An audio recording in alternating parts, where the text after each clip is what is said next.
ओम शांति। 8 सितंबर 2022 बाबा के आज के महावाक्य हैं। बाबा समझाते, मीठे बच्चे, तुम्हारा पुराना दुश्मन रावण है। तुम्हारी लड़ाई बड़ी खौफनाक है। तुम जितना एक के साथ योग लगाएंगे उतना दुश्मन पर जीत पाने का बल मिलेगा। रावण दुश्मन है, 5 विकार दुश्मन है और इनके साथ हमारी लड़ाई है। लेकिन बाबा कहते जितना एक शिव बाबा को याद करेंगे उतना इस लड़ाई में जीत पाने का हमें बल मिलेगा। प्रश्न है, तुम ब्राह्मणों की डिपार्टमेंट दुनिया के मनुष्यों से बिल्कुल ही भिन्न है, कैसे और कौन सी? बाबा समझाते, तुम ब्राह्मणों की डिपार्टमेंट है श्रीमत पर पावन बनना और बनाना। तुम योग बल से अपने पापों को भस्म करते हो। तुम्हारी सब मनोकामनाएं बाप पूरी करते हैं। मनुष्य तो जो कुछ करते उससे नीचे ही उतरते आते हैं। रिद्धि सिद्धि आदि सीख लेते हैं, परंतु पतित तो बनते ही जाते हैं। गीत है, हमारे तीर्थ न्यारे हैं। ओम शांति। इस पुरानी दुनिया में रहते हुए तुम बच्चों का इस पुरानी दुनिया से कोई नाता नहीं रहा है। तुम नई दुनिया के लिए पुरुषार्थ कर रहे हो, बेहद के बाप से वर्षा लेने। जब तक स्थापना हो तब तक भल पुरानी दुनिया में बैठे हो, परंतु तुम्हारा सारा ध्यान स्वर्ग की सच्ची कमाई तरफ है। तो बाबा कहते भले इस पुरानी दुनिया में बैठे हैं, पुरानी दुनिया में रह रहे हैं, लेकिन कैसे रहना है हमें? जैसे इस पुरानी दुनिया से हमारा कोई भी नाता नहीं है, संबंध नहीं है। ध्यान केवल और केवल हम सत्युग के लिए अपनी सच्ची कमाई कैसे जमा करें, जैसे अधिक से अधिक कमाई हमारे पास जमा हो, जिससे हम फिर सत्युग में जाकर ऊंच पद की प्राप्ति करें। बाबा कहते केवल ये ध्यान रखना है। विनाश तो होना ही है। आसार ऐसे देखने में आते हैं। ये भी जानते हो कि इस रुद्र ज्ञान यज्ञ से विनाश ज्वाला निकली है। ज़रूर हमारे अथवा भारत के कल्याण के लिए ये महाभारत लड़ाई लगनी है। अभी वास्तव में तुम किससे लड़ाई नहीं करते हो। कोई हाथ पैर चलाकर हम लड़ाई नहीं करते हैं, लेकिन लड़ाई किससे है हमारी? अपनी ही अंदर की कमी कमज़ोरी से। तुम हो डबल अहिंसक। तुम्हारे पास ना काम की ना क्रोध की हिंसा है। मुख्य हिंसा काम की कही जाती है। ये तो है ही पतित दुनिया। किस कारण पतित बने हो? विकार के कारण। ये काम विकार आदि मध्य अंत दुख देता है। क्रोध के लिए नहीं कहा जाता। अपवित्रता और पवित्रता की बात है। काम ही सबको धोखा देता है। इस काम पर ही अबलाओं पर अत्याचार होते हैं। एक पवित्र बने दूसरा ना बने तो झगड़ा हो पड़ता है। बाप कहते हैं दोनों को प्रतिज्ञा करनी है ज्ञान चिता पर बैठने की। वे काम चिता पर बिठाते हैं। बाप वे सौदा कैंसल कराते हैं। अब पवित्र दुनिया स्थापन होती है तो वे सौदा कैंसल करना पड़े, अपवित्रता का सौदा कैंसल करना पड़े और पवित्रता की प्रतिज्ञा बाबा से करनी होगी। ज्ञान चिता पर बैठने से पवित्र बन पवित्र दुनिया के मालिक बनेंगे। तुम्हारी भी लड़ाई है। उस बाहुबल की लड़ाई से वास्तव में तुम्हारी लड़ाई बड़ी खौफनाक है। क्योंकि रावण तुम्हारा बहुत पुराना दुश्मन है, उस पर जीत पानी है। दूसरा युद्ध होगा, दूसरी कोई लड़ाई होगी तो उसमें तो दुश्मन जो है वो सामने नज़र भी आ रहा है, उसकी क्या शक्ति है, क्या रूप है, क्या उसके पास अस्त्र शस्त्र हैं, सब पता चल सकता है। लेकिन माया रावण के तो इतने रूप हैं कि हर बार नए रूप से वार करती है। तो बाबा कहते उस लड़ाई से तुम्हारी लड़ाई कितनी खौफनाक है, और रावण है भी कितना पुराना दुश्मन तुम बच्चों का। जितना एक के साथ बुद्धि योग लगाएंगे तो बल मिलेगा। सारा मदार है श्रीमत पर चलने का। श्रीमत कहती है कि गृहस्थ व्यवहार में रहते सर्वगुण संपन्न 16 कला संपूर्ण बनना है। आत्मा को ही बनना है। आत्मा 16 कला संपूर्ण थी, अब वे 84 जन्म लेते लेते नीचे उतरती है। ज़रूर बच्चे जानते हैं देवी देवताओं का राज्य था, राम राज्य स्थापन हुआ, राम नाम रख दिया है। वास्तव में नाम शिव है, शिवाय नमः कहते हैं, रामाय नमः नहीं कहते हैं। शिव बाबा अक्षर बहुत राइट है। राम को बाबा कोई कहते नहीं, शिव को बाबा कहते हैं। राम यानी परम पिता परमात्मा, ना कि रघुपति राघव राजा राम। मनुष्य जो सुनते हैं वे बोलते जाते हैं। अब सिवाय तुम बच्चों के और कोई भी परम पिता परमात्मा के साथ यथार्थ योग नहीं लगाते हैं। वे तो समझते हैं कि परमात्मा तो ब्रह्म ज्योति स्वरूप है, नाम रूप से न्यारा है। अगर ब्रह्म कहते तो भी नाम हो गया ना। कुछ भी समझते नहीं। बाप कहते हैं मैं ज्ञान का सागर हूँ, मैं अति सूक्ष्म हूँ, इससे सूक्ष्म और कोई चीज़ होती नहीं, अति सूक्ष्म है। जैसे झाड़ का बीज सूक्ष्म होता है, देखने में कितना छोटा है। मनुष्य सृष्टि का बीज तो सबसे सूक्ष्म है, सबसे छोटी खसखस होती है, परंतु पतली होती है। उनके झाड़ बहुत बड़े बड़े होते हैं, तो परम पिता परमात्मा तो उनसे भी अति सूक्ष्म बिंदी है। खसखस के दाने से भी सूक्ष्म परमात्मा का स्वरूप है, और वैसा ही हम आत्माओं का भी स्वरूप है। तो कितनी वंडरफुल बात है। इतनी सूक्ष्म छोटी सी आत्मा में 84 जन्मों का पाठ भरा हुआ है।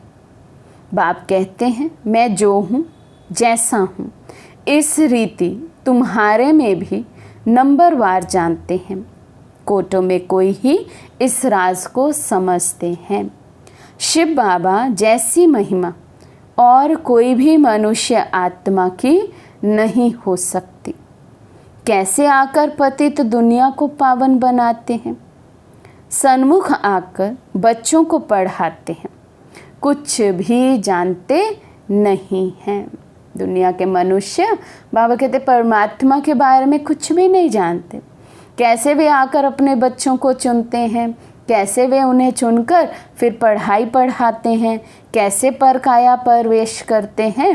बाबा कहते दुनिया वाले कुछ भी नहीं जानते, ना मुझे जानते ना चक्र को जानते हैं।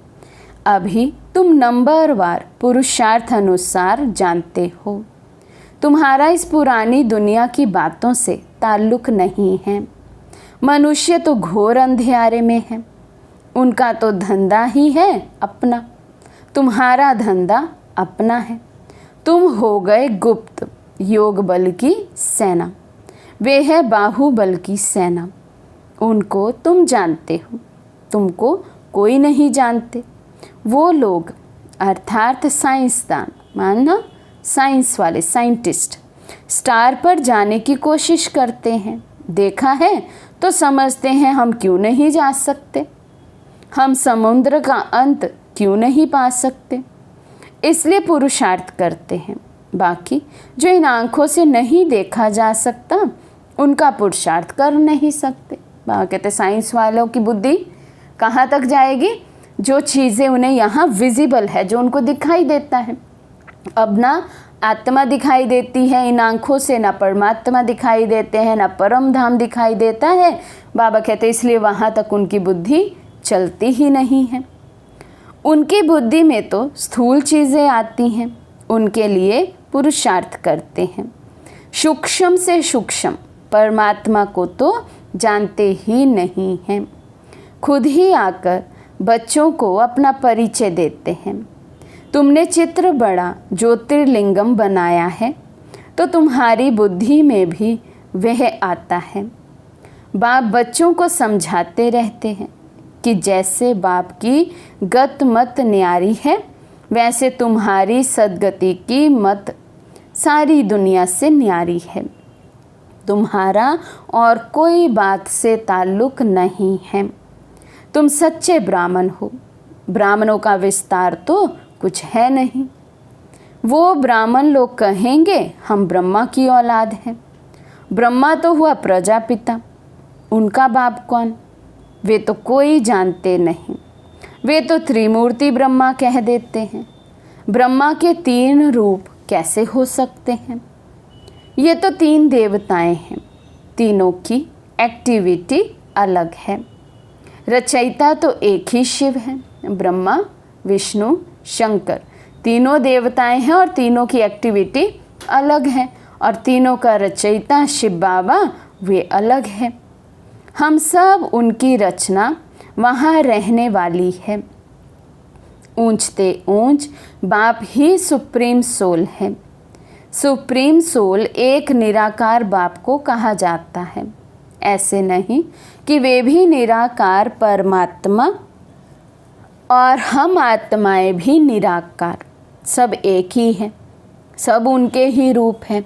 नहीं, बाप अलग है, बच्चे अलग हैं। भले है सब निराकारी आत्माएं, लेकिन परम आत्मा अलग और आत्माएं अलग हैं। तुमको बाप ने नॉलेज दी है। शास्त्रों में तो ये बातें हैं नहीं कि ब्रह्मावंशी ब्राह्मणों को परम पिता परमात्मा बैठ पढ़ाते हैं। परमात्मा ने आकर ये ब्रह्मा मुख वंशावली रची है। जब चक्र पूरा हो, संगम होता है, तो बाप आकर पतित दुनिया की अंत और पावन दुनिया की आदि करते हैं। तो ज़रूर संगम पर ही आना पड़े। पावन बनने में टाइम लगता है। आधा कल्प से सिर पर पापों का बोझा है। योग अग्नि से जो आत्मा में खाद पड़ी है वे निकलती है। तुमको सतो प्रधान बनना है। हम जो पतित बने हैं, याद से ही हम पावन बनते जाएंगे। कितना सहज है। हमको फिर से 84 जन्मों का चक्र लगाना है। बच्चों को ये नॉलेज मिली है। बाप भी कहते हैं हम तुमको फिर से राजयोग सिखलाने आए हैं। बाप वर्षा देते हैं, रावण श्राप देते हैं। ये बाप ही बैठ समझाते हैं। इस समय बाप आकर सब मनोकामनाएं पूरी करते हैं। अशुभ कामनाएं तो माया पूरी करती है। आजकल रिद्धि सिद्धि वाले बहुत पैसा कमाते हैं। वे कामनाएं माया पूरी करती है। उनकी भी किताब आदि होती है। तुमको तो कोई किताब नहीं, शास्त्र आदि नहीं पढ़ना है। तुम्हें बाप की श्रीमत है, बच्चे पावन बनो और पावन बनाओ। तुम्हें कभी पतित नहीं बनना है। तुम्हारी ये डिपार्टमेंट ही अलग है। कल्प पहले जो आकर ब्राह्मण बने होंगे वही पुरुषार्थ करेंगे। देवताओं का देखो कैसे सैंपलिंग लग रहा है। ब्राह्मण बनते जाते हैं। जो थोड़ा भी सुनकर जाते तो प्रजा में आ जाएंगे, राजधानी में आ जाएंगे ना। मौत सामने खड़ा है। खिटपिट थोड़ा जोर भी भर सकती है, बंद भी हो सकती है। बीच बीच में से युद्ध लगता रहेगा, फिर बंद भी हो सकता है। ऐसा लगेगा कि बस अब तो विनाश हुआ कि हुआ, फिर थोड़ा ठंडा पड़ जाएंगे। तो बाबा कहते हैं ये सीन तो ड्रामा में देखने को मिलते रहेंगे। बुद्धि कहती है कि अर्जुन अभी थोड़ा देरी है, राजधानी अभी कहाँ स्थापन हुई है, राजाओं सन्यासियों आदि को अर्जुन ज्ञान कहाँ दिया है। विवेक कहता है विनाश में थोड़ा देरी है, बाकी रिहर्सल होती रहेगी। वंडर है ना। वे यज्ञ रचते हैं लड़ाई बंद करने के लिए, और भगवान ने यज्ञ रचा है सारी दुनिया का परिवर्तन करने के लिए, विनाश के लिए। थोड़ा शांति होगी तो कहेंगे हमने यज्ञ रचा इसलिए शांति हो गई। एक बार यज्ञ सफल हुआ तो चलता रहेगा। बरसात के लिए यज्ञ रचा, बरसात हुई तो खुशी होगी, बरसात नहीं हुई तो कहेंगे ईश्वर की भावी। जैसे कोई शरीर छोड़ता है तो कहते हैं स्वर्गवासी हुआ, फिर तो शोक करने की दरकार ही नहीं।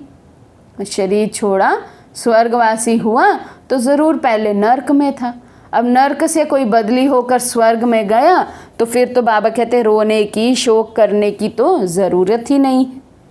स्वर्ग पधारा तो अहो सौभाग्य समझो ना।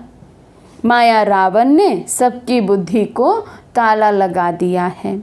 तुम जानते हो हम कल्प पहले मुआफिक फिर से पुरुषार्थ कर रहे हैं। भारत अविनाशी खंड है और कोई दूसरा धर्म नहीं था, ये तो बाद में इन्होंने निकाला है। ये भी ड्रामा की भावी कहेंगे। रक्त की नदियाँ यहाँ ही बहती है, एक दो में लड़ते रहते हैं। भल भाई भाई होकर बहुत समय से रहे पड़े हैं, परंतु हिंदू और मुसलमान धर्म तो अलग अलग है ना। वे आए ही बाद में हैं तो लड़ाई इन्हों की आपस में है, तुम्हारा इससे कोई ताल्लुक नहीं है। तुमको अपनी सर्विस में तत्पर रहना है। सिर्फ 3 पैर पृथ्वी ले ये रूहानी हॉस्पिटल खोलना है, फिर धीरे धीरे वृद्धि होती जाएगी। बूंद बूंद से तालाब ऐसे होगा ना। घर में भी ये चित्र रखो, बेहद के बाप से 21 जन्मों का वर्षा कैसे पा सकते हो, आओ तो हम समझाएं। मौत तो सामने खड़ा है, अब सिर्फ बेहद के बाप और वर्षे को याद करो। इनको मृत्यु लोक कहा जाता है। बाप कहते हैं मुझे याद करो तो मैं तुमको साथ ले जाऊंगा। तब तो कहते हैं ना मैं कालों का काल महाकाल हूँ। अकाल तख्त है ना, तुम अकाल आत्मा हो। बच्चे समझते हैं कि हम इस दुनिया से बिल्कुल न्यारे हैं। यहाँ पढ़ाने वाला विचित्र है। आत्माओं से बात करनी है, आत्मा ही सुनती है, आत्मा ही इस मुख द्वारा सुना रही है, आत्मा इन कानों द्वारा सुन रही है। आत्मा इस शरीर से ये करते हैं। आत्मा को रसना मिलती है, आत्मा ही कहती है ये मीठा है ये खट्टा है। आत्मा में ही संस्कार रहते हैं। आत्माओं को बाप कहते हैं अब वापस घर जाना है। तुमने 84 जन्म लिए हैं, अब ये शरीर छोड़ना है। इनसे ममत्व निकालना है। सर्प भी ममत्व नहीं रखता है, पुरानी खल छोड़ नई ले लेते हैं। तुम्हारी भी ये पुरानी खल है, इसको ऐसे ही छोड़ देना है। भ्रमरी का भी मिसाल तुम्हारे से लगता है, वास्तव में सन्यासी ये मिसाल दे नहीं सकते। इस पतित दुनिया में सब विकारी कीड़े हैं। तुम ब्राह्मणियाँ उन्हों को भूम भूम कर पति से पावन बनाती हो। हम ब्राह्मणों का कर्तव्य है कि अनात्माओं को हम बाबा के ज्ञान की कुछ ना कुछ पॉइंट सुनाते रहें, अर्थात भूम भूम करते रहें, और वे आत्माएं भी फिर पति से पावन बन जाए। कहती हो शिव बाबा को याद करो। मनुष्य को देवता बनाने की जादूगरी है। जादूगर, सौदागर, रत्नागर, ये सब उनके नाम हैं। अच्छा, बच्चों को समझाते तो बहुत हैं, फिर भी कहते हैं बाप और वर्षे को याद करो। बाप कहते हैं अगर तुम एक बार मुझ पर बलिहार जाएंगे तो मैं 21 बार तुम पर बलिहार जाऊंगा। ये सौदा तो अच्छा है ना। शिव बाबा तो दाता है, तुमको युक्ति बतलाएंगे कि ममत्व कैसे निकालो। गृहस्थ व्यवहार में रहते श्रीमत पर चलो, इसमें पवित्रता है फर्स्ट। ये रूहानी यात्रा है, सारा मदार यात्रा पर है। मनुष्य तो ढेर के ढेर जिस्मानी यात्राएं करते रहते हैं। तुम्हारी एक ही रूहानी यात्रा है जो रूह बैठ रूहों को सिखलाते हैं। इसमें सारी बुद्धि की बात है। तुम बच्चों के पास दुख आ नहीं सकता। तुम जानते हो इतना बड़ा विनाश हमारे लिए हो रहा है, तो तुम्हें अंदर में दुख नहीं आ सकता। अगर आता है तो कच्चे हैं, ज्ञान की पूरी अवस्था नहीं है। ड्रामा का कोई भी सीन देखकर यदि अंदर में दुख आता है, संकल्प मात्र भी, तो भी बाबा कहते किस कैटेगरी में बाबा उस बच्चे को गिनते हैं? कच्चा बच्चा है, अभी तक ड्रामा के राज को पक्का नहीं समझा है। अच्छा, मीठे मीठे सिके लदे बच्चों प्रति माता पिता बाप दादा का याद प्यार और गुड मॉर्निंग। रूहानी बाप की रूहानी बच्चों को नमस्ते। हम रूहानी बच्चों की रूहानी बाप दादा को दिल व जान सिक व प्रेम से नमस्ते नमस्ते नमस्ते जी। धारणा के लिए मुख्य सार। फर्स्ट पॉइंट, शरीर रूपी पुरानी खाल से ममत्व निकाल देना है। बुद्धि से रूहानी यात्रा पर तत्पर रहना है। सेकंड पॉइंट, पुरानी दुनिया की किसी भी बात से ताल्लुक ना रख, ज्ञान चिता पर बैठ पावन बन बाप से पूरा वर्षा लेना है। आज का वरदान है, पवित्रता की श्रेष्ठता को धारण कर सदा शुभ कार्य करने वाले पुरुषोत्तम व विशेष आत्मा भव। पवित्रता की श्रेष्ठता को धारण कर सदा शुभ कार्य करने वाले पुरुषोत्तम व विशेष आत्मा भव। साधारण आत्माएं जब पवित्रता को धारण करती हैं तो महान आत्मा कहलाती है। पवित्रता ही श्रेष्ठता है, पवित्रता ही पूज्य है। ब्राह्मणों को पवित्रता का ही गायन है। कोई भी शुभ कार्य होगा तो ब्राह्मणों से ही कराएंगे। वैसे तो नामधारी ब्राह्मण बहुत हैं, लेकिन आप जैसा नाम वैसा काम करने वाली विशेष आत्मा हो। साधारण कर्म भी बाप की याद में रहकर करते हो तो विशेष हो जाता है। इसलिए ऐसे विशेष कर्म करने वाली पुरुषोत्तम व विशेष आत्माएं हो। स्लोगन है, स्वयं द्वारा सर्व आत्माओं को सुख की अनुभूति कराना ही मास्टर सुखदाता बनना है।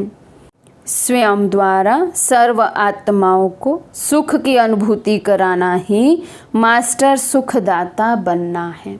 अच्छा, ओम शांति।